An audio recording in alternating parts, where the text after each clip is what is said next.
This is the World Financial Report podcast. My name is Randy Marshall. Joining us is our financial and diamond expert, Harold Siegel. We're taping on August 23rd, 2018. Our time is 8:09 Mountain.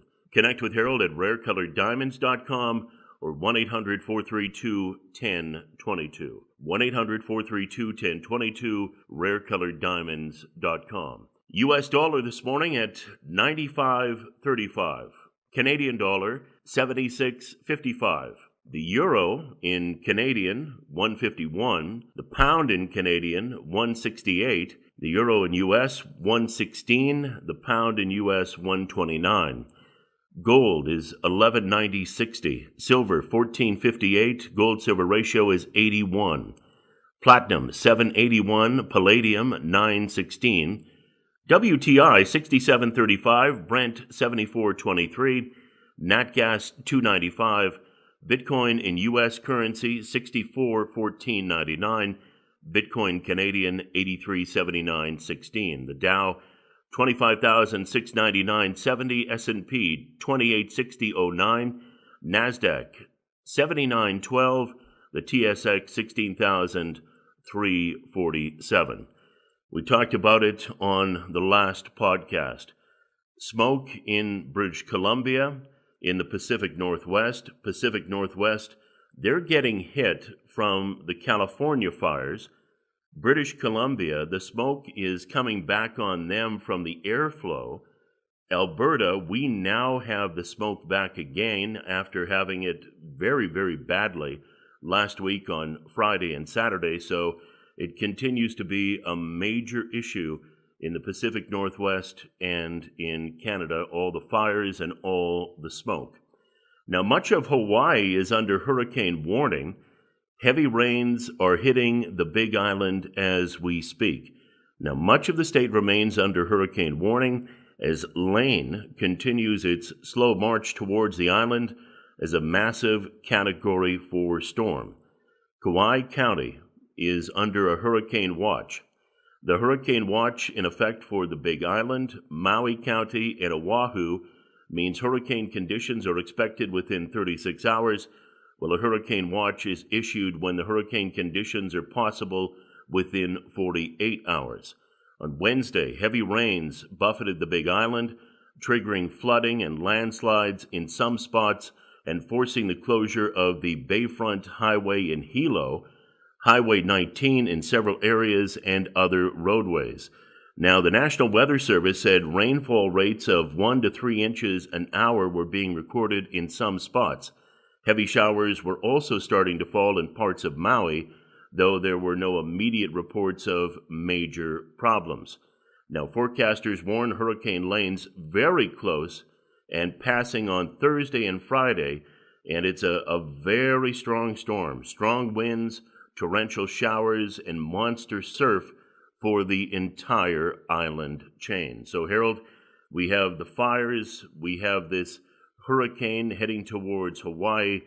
It just seems right now, when it comes to Mother Nature, a lot of challenges for the world, in particular Canada and the United States. You bet, Randy. This is the time of year when the hurricane season hits. We're back in Florida now from Colorado, and it's during the worst time of the hurricane season, but in Florida at this point here, there doesn't appear to be any issues. Markets were, again, cautious this week with everything that's happening with Trump at this point, but the market still seems to be holding in there. The dollar is stronger this morning. The stock market is still strong, but there's a lot of nervousness in the market. Number one, you've got the trade war with China, and that's not going well at this point here, and that's a major concern to us because China holds so much of our debt. And China's not going to back down from this. And Trump has got his own problems, the probe on Russia and other situations at this point. The markets are very nervous right now, but the stock market is up about 5 or 6 points this morning, and we'll have to see what happens as more news comes out on Trump. Well, it's very interesting. As you and I were talking about, Harold, prior to the podcast, you had Manafort, one of his people during the campaign, the chairman, being convicted, and that is not a good sign. Secondly, you had his lawyer Cohen have a deal, and that deal, he sort of intimated there may have been collusion between the Trump campaign and Russia, and he had all the details. So what does this mean for the Trump presidency at this point? It doesn't seem to be affecting him yet. But if Cohen comes out and has that smoking gun proof that there was collusion between Russia and the Trump campaign, then there could be real trouble. Now, in the case of Manafort and Cohen, there was issues regard to taxes and payments they received and things that they did and did not claim, and even campaign money issues. Although if you take a look at it, the Drudge Report had yesterday a story about Barack Obama and his campaign. In 2008, they were fined a record $375,000 for campaign contributions and things not being done correctly. So you can see it happens all the time. Is there a smoking gun? We will have to wait and see what happens to the Trump presidency. One of the things that was big news this week, and we have it in our free weekly newsletter. I really encourage you to get the newsletter this week from Harold if you don't get it. 1-800-432-1022. We send it out via email. We have our picture of the week, and NBC did something that I thought was very brilliant. They took pictures and showed how many bills it would take to buy a chicken in Venezuela. We have the pictures of chicken, tomatoes, toilet paper, and it is absolutely stunning to see all the money behind these individual items. Now, the beaten down Venezuelan people are obviously suffering greatly. You have women now leaving the country to give birth. They announced a 95% currency devaluation and a regime of economic controls. And that is after years of hunger and hyperinflation. And you have a situation where the President Maduro announced the devaluation and a minimum wage hike of more than 3,000%. Individual Venezuelans lining up at ATMs for the first time because they have not been able to get cash. In Venezuela, the inflation rate is 1,000,000%, which is just a stunning number. But if you take a look at the pictures, here you have a once booming nation now suffering from Soviet-style production shortages and a mass exodus of citizens fleeing for other South American countries. Banks were closed on Monday in Venezuela as they prepared to release the sovereign bolivar, which is part of the currency devaluation, a new currency printed with 5 fewer zeros in a bid to tame soaring inflation. Now, check out the pictures. You won't want to miss them. Get our free weekly newsletter from Harold, 1-800-432-1022, or connect with him at rarecoloreddiamonds.com. But there's a stack, Harold, of 14,600,000 bolivars, or about $2.22 US, that would buy a chicken at a mini mart in Venezuela. Ooh, what a way to live. We've talked about it in the past, how people there are starving. There are people that have lost literally 50, 75, 100 pounds. I don't know if this is socialism, Harold. I sure don't want any part of it, although there are a lot of people who seem to keep pushing the socialist agenda for North America. If that's socialism, let's stay far, far away, please. You know, it's really unfortunate because Venezuela is such a rich country in gold and diamonds type of thing. As the socialist government, nobody can obviously make any money there. And obviously the cost of food and living is far beyond what anybody is making there. So this is a total disaster. I feel horrible for the people. My partner's families are from Venezuela, and they're suffering tremendously. So here's a government that is so rich in gold and diamonds and oil, and basically everybody is starving there. And just another sign that socialism, just really doesn't work, where the government is going to take care of everybody. And the cost of the currency is so extremely high that nobody can live. It's a horrible situation. We've seen it before in parts of South America, and I have no idea how in the world they're going to right that ship, but it's a horrible situation. Connect with Harold at rarecoloreddiamonds.com. We believe hard assets ride out events similar to what's happening in Venezuela, stock market crashes, currency devaluations. You want hard assets. Gold, silver, diamonds. Learn more at rarecoloreddiamonds.com or 1-800-432-1022. One of the other big stories of the week. The longest market rally in history, well, that happened as of yesterday.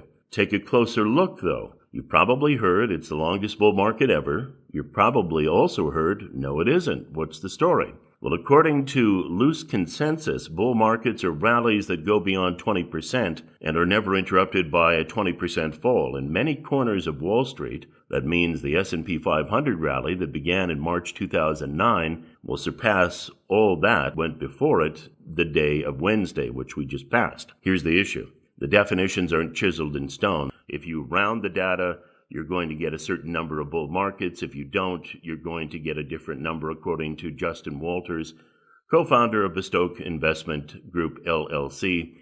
If you want to do that, that's fine, but it's not using the standard 20% definition. So we do have a chart in our free weekly newsletter you can check out. But Harold, yes, the bull market, by all means, has been going since March of 2009, and they're saying that is the longest bull market ever in the history of the stock market. And at that point, you have to say to yourself, even just as a common sense person, how much longer can this go on? Some people think it can go on for a few more years, 2020. Other people think next year we could see a 30, 40, 50% pullback. No one knows for sure. And as you were telling me this morning on the Drudge Report, Donald Trump said, hey, if I'm impeached, this stock market could just roll over big time. And he would be right. So we never know what the black swan event is going to be that could take a market down 20, 30, 40%.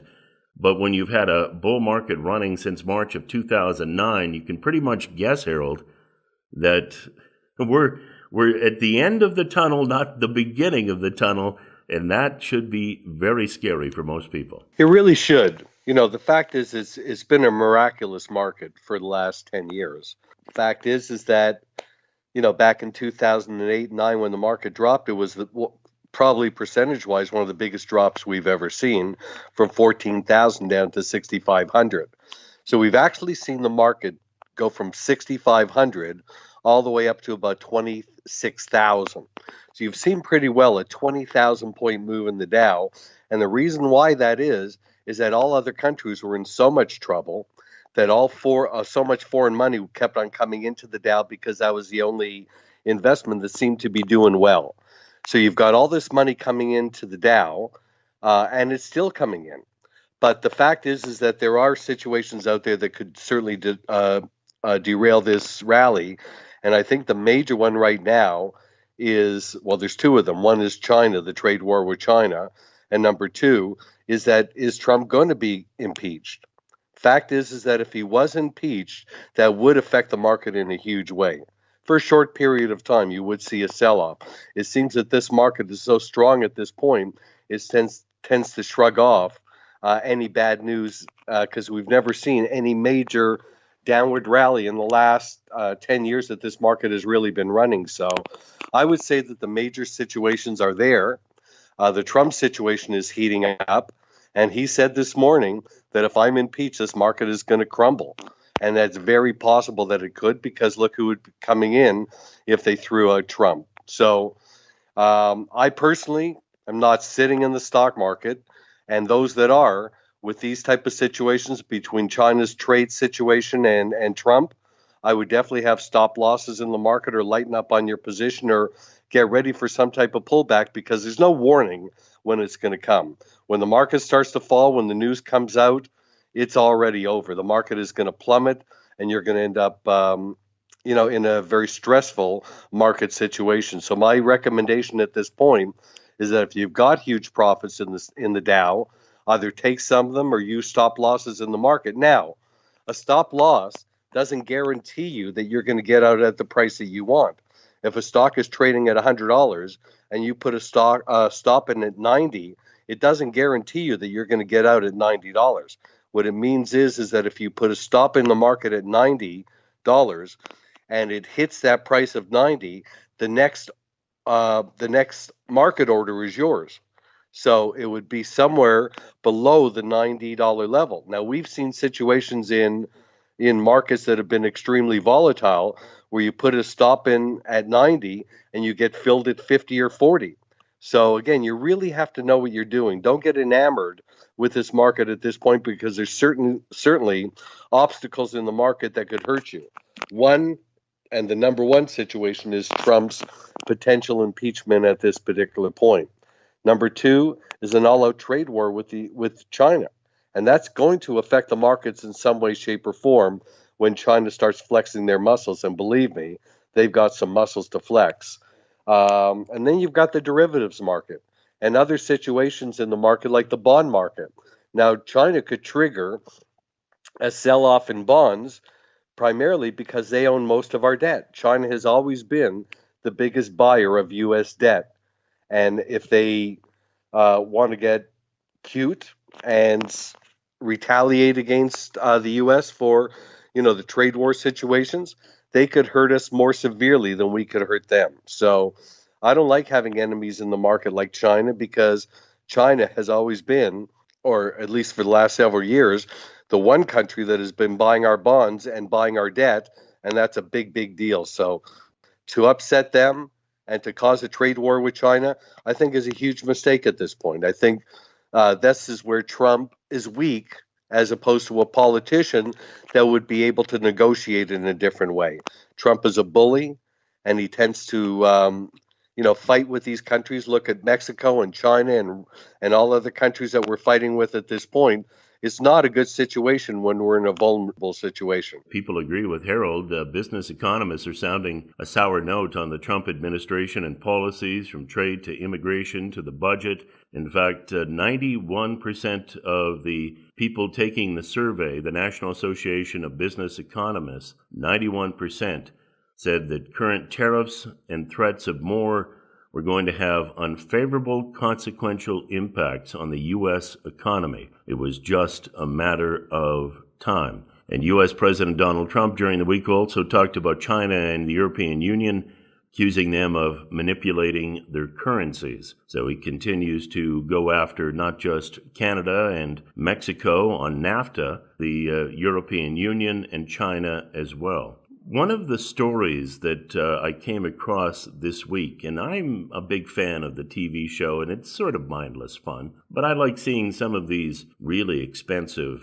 condos and homes in New York. $1 million listing New York, $1 million listing Los Angeles. I love those shows. The story that came out this week, it was very, very scary. I think if you are a person who's trying to sell, if you're trying to buy, it may be actually something that's a positive for you, but sales of the most expensive New York apartments fell sharply in the first half of the year. Many sellers have adjusted by cutting asking prices to make deals. And I know on the last week's show of $1 Million Listing New York, there was an apartment that was listed at $15 million that someone picked up for 9.3. So you can see there are adjustments taking place. And they say in the Wall Street Journal story, this is simply a market that is adjusting itself to chronic overpricing relative to buyers' perception of value. Overall sales of apartments priced at $5 million or more fell by 31% during the first half of the year compared with the same period of 2017, according to the luxury market report by Stribling. But the slide in sales was concentrated entirely in condominiums, including newer such buildings where the supply of expensive apartments have surged. The contracts that are getting done in the luxury end of the market are the result of sellers capitulating to reality. And one of the stories that they have here, it's a big haircut. 5-bedroom penthouse with a terrace and soaring ceiling sold in August in a new building at 11 North Moore Street in Tribeca. It was first listed, Harold, get this, January 2014 for $40 million. And they show these places on $1 Million Listing, and it's just amazing how some people live. It's absolutely stunning. But the price was cut 3 times since. The final listing price was $22.5 million, And it was sold, according to the Wall Street Journal, the deed filed Thursday, it sold for $20 million. So there you have it, luxury apartment in New York City. Yes, it is 4 years ago, 2014, $40 million, and it sold for $20 million, a 50% haircut. And Harold, that's something that I think it speaks of the economy in the United States, and obviously interest rates going up as well, and the fights that Trump is having with all the different countries. And you can see a direct result of New York City and luxury apartments and what it's doing to the price. It's absolutely stunning. It certainly is. And again, there is going to be repercussions, from this Trump situation. So right now, the price of gold is sitting just below the $1,200 level. We saw gold break $1,200 last week. It's been hovering between $1,180 and $1,210 in that area. Gold could definitely take off if there is situations with Trump that are extreme enough to where the Dow does fall substantially. Gold would be the benefactor of that situation. So, and the reason for that is because we would lose so much credibility. So the stock market would fall, but so would the U.S. dollar. The U.S. dollar would fall substantially, which would raise the price of gold. So again, this is why we say that you need to own gold or a hard asset in your portfolio just in case these type of scenarios happen. Now, we had an 11-year bull market in gold from 1999 to 2011. So about a 11-year bull market that brought gold from $250 to $1,900. So gold is certainly capable of making similar type of runs than the stock market or other major markets. But there is a direct correlation between gold and the U.S. dollar. And if Trump does get in trouble and it's severe enough, the U.S. dollar could drop all the way down into the 80s, which could push gold right back up to that 1380 level. We get a couple closes above 1380, and that market's really going to take off again. So it's going to depend on how severe the situation is. But it's very, very possible that if Trump does get impeached or something similar to that, that we could see a major change in the markets where the Dow goes into a tailspin and gold and silver take off again. Sprott USA Holdings, headed up by Rick Rule, who's the CEO, there is a story we have in our free weekly newsletter, and he says gold will fight back against the dollar for safe haven status. He says don't count out bullion. We also have an interview with Ted Butler, why the next silver rally will be like never before. And there are some 2018 silver price forecasts and predictions from big investment banks, and they're never really that bullish, but you can take a look at them. Russia did buy more gold as they face tougher sanctions. They seem to be adding to their gold all the time. Chinese ETF investors are going into gold.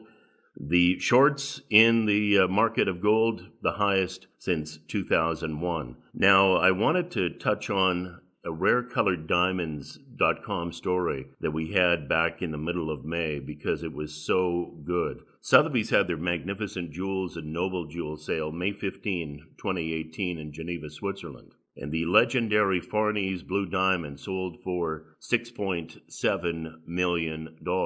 It had passed down through royalty for 300 years. But in this Sotheby's Geneva sale, there were 5 auction records that were set for colored diamonds. A 2.63 carat fancy vivid purplish pink diamond realized $2.4 million, an auction record for a fancy vivid purplish pink diamond.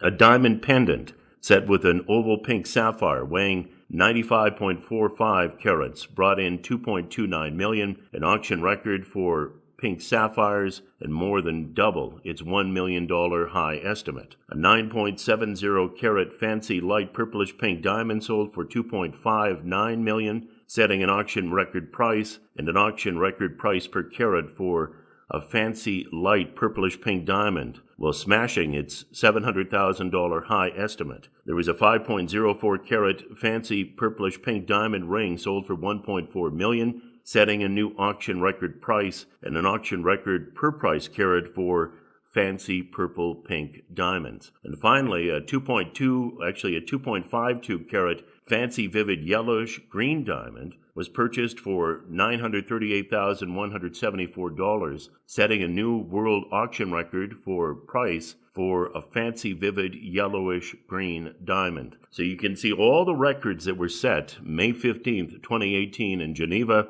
and that legendary Farnese blue diamond sold for $6.7 million. It was a historic gem that had been passed down for 300 years from royalty, from one royalty member to another.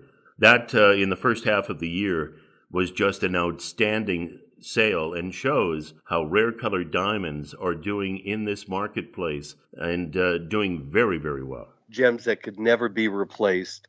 The prices that they're getting are outstanding and will continue to move higher and higher. As the Argyle mine closes in 2 years or less than 2 years, the supply of pink diamonds will be gone. They produce 95% of the pinks, and we anticipate the price of pink diamonds will really climb substantially. So, there's a lot of money in the market at this point and a lot of wealthy people. There's a huge gap between the rich and the poor in the United States. So the rich are getting richer and the poor are getting poorer. And the fact is that most of the wealth that is being built up at this point in the U.S. is because of the Dow. Real estate prices haven't done sensational, and gold prices have been in a funk for the last several years, and commodities just aren't making huge moves at this point. There's a lot of volatility in the market, but we're not seeing major bull markets. It's great to see that the hard asset market like diamonds and art and those type of assets are doing so well. But again, those are just one part of the investment portfolios that most people have, and a diamond is a longer-term investment.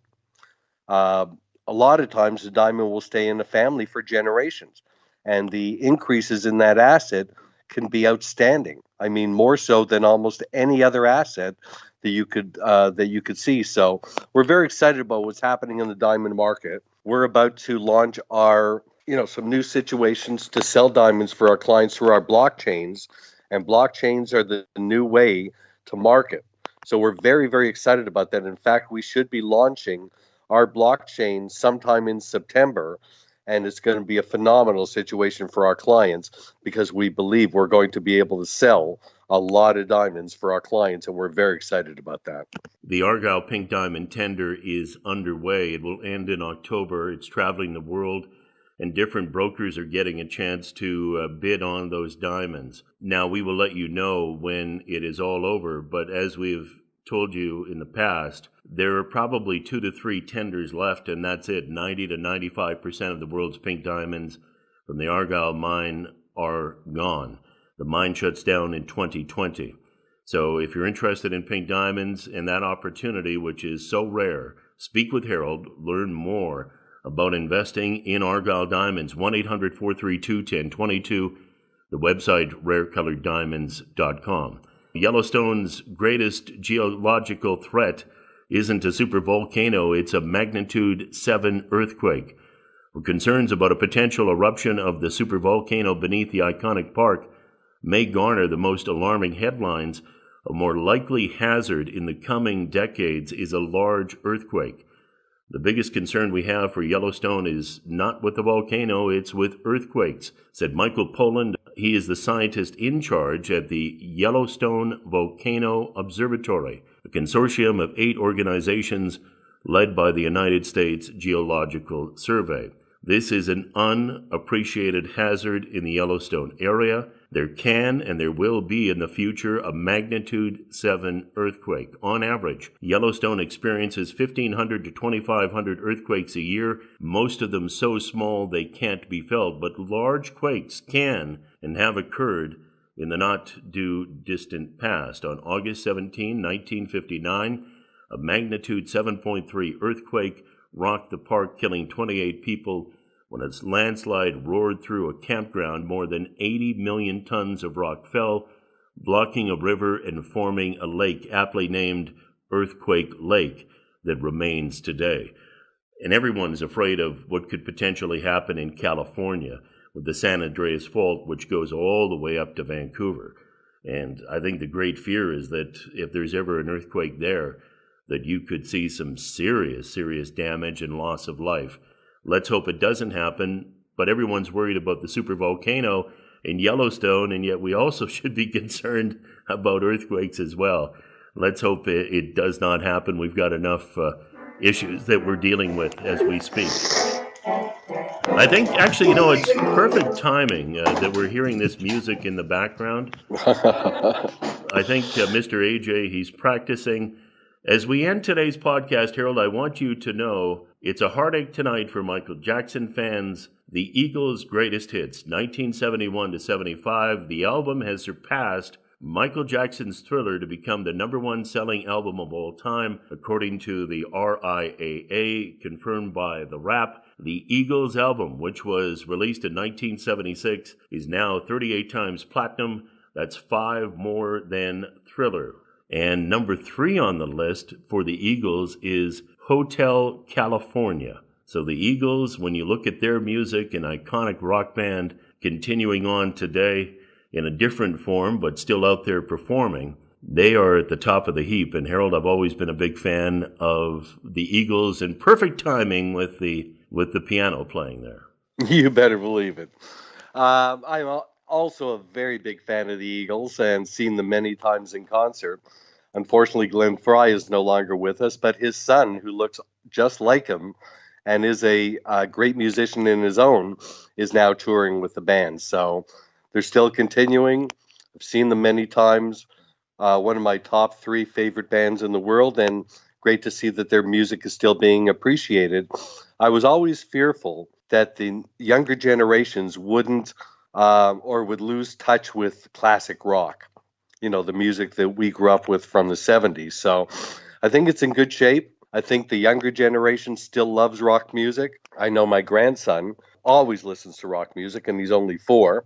So I think the rock music will be with us for a long time, but it's always been my fear that generation would leave us, and that would be a true shame. The Beatles, the Eagles, Aerosmith, Rolling Stones, those type of bands are so iconic that hopefully that their music will live forever. One of the cool features that was done by James Corden of the Late Late Show on CBS, he took Paul McCartney back to Liverpool, and they toured where he lived, and they surprised people at a pub. It was on Corden's show, and then they repeated it. They had an hour-long special. If you get a chance, go to YouTube and check out the version of, it's about 20-25 minutes long, of the Late Late Show of James Corden and Paul McCartney. It's really amazing. As we finish up here, 2 quick things. Congratulations to Costco Canada, 100th store here in Canada near the airport. And it opened on Wednesday, and they were hit hard. Wednesday, August 22nd. So many people showed up at that location. I think now we have, if I remember correctly, I was counting with a friend yesterday, 7 Costcos in Edmonton. So yes, your hot dog for $1.50 needs are totally taken care of. It doesn't matter where you live in the city. And one final note, Harold, I know you're a big fan of Tiger Woods. It was announced Tiger versus Phil, the lefty, for $9 million and probably some other money thrown in there as well. But that will be exciting. If I remember correctly, they were saying it was going to happen, what was it, November? Yes, it was going to be, I think, over Thanksgiving weekend possibly, and it's pay-per-view. So there's no way that Tiger's going to play Phil for just $9 million. The fact is that they'll probably walk away with this with $30, $40, $50 million each. It'll be one of the biggest pay-per-view shows of all time, bigger than most boxing events. My money is on Tiger. And I think it'll be phenomenal for the game of golf. It's just going to be sensational. I can't wait to watch it. Be fun. They have been wanting to go head-to-head for quite some time. It was interesting to hear what Tiger had to say the other day. I saw an interview with him, and he was very humble. He said, the way I've been playing here in the last little while, I'm just so happy. And I didn't necessarily know that I could get back to this point. A year ago, I was just hoping to play with family and friends and have fun with my kids.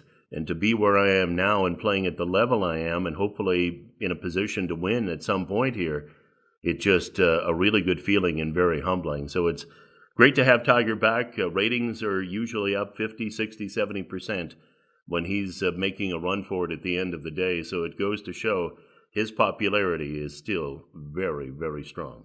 Oh, yeah, he's the number one athlete in the world. There's no doubt. And when Tiger's playing, everybody's watching. Sure, you've got your haters out there, but he's really an amazing player, done so much for the game of golf, and he's more humbled. Now you'll see Tiger, slapping people 5 as he's walking to the next hole. He never did anything like that. So I think he truly appreciates the fact that he has a second kick at the can. And it's great for the game of golf. Most of the younger players that are playing grew up idolizing Tiger, and now to be able to play against him and how he played in the British Open and in the PGA tournament last week was just absolutely phenomenal. I was glued to the TV, and I just can't wait to see the guy win again. He's just amazing. So it's great for the game of golf, and it's great for sports in general. And I wish Tiger all the best, and I'm one of his biggest fans. And it's hard to believe, but we're approximately 3 weeks away from the NHL season getting up and going. So it will be fun to have the NHL back, the NFL getting underway. It's an exciting time of the year. And Harold, any closing thoughts? Well, again, just watch this Trump situation very, very closely. If he's going to get impeached, you're going to see massive changes in the markets, and you must be prepared for them. Number one, there's opportunities to make money, but those that are situated in the markets in the wrong way could absolutely lose everything. So we've seen scenarios before in the Dow where we had the mortgage crisis of 2008 that dropped the market by about 50%. And seeing that we've been in the stock market rally for as long as we have, from 2008 or 9 till now, which is almost 2019, there's been no interruptions of any consequence. So if Trump does get impeached, or this trade war with China gets out of hand, you could see a massive change in direction in the market. And when that market starts to fall, it goes down a lot faster than it goes up. So be prepared for that, because that could definitely happen. Where there's smoke, there's fire. And I think that there could be some serious ramifications from those two scenarios. So be very, very careful. Either put stop losses in the market or take money off the table at this point. You never get hurt by taking a profit. Well, Trump will have a referendum. It's coming up in November when they have the midterm elections. And we will see what happens to the Donald at that point and the Republican Party. Harold, thank you for another great podcast. I know you weren't feeling well today, but get better and have a great weekend. Well, thank you very much. I wish everybody a wonderful weekend and a very profitable day. Learn about blockchain from Harold. Also, Rare Colored Diamonds, the website rarecoloreddiamonds.com. That's it. Another edition of the World Financial Report podcast. For Harold Siegel, my name is Randy Marshall. We will talk to you next week.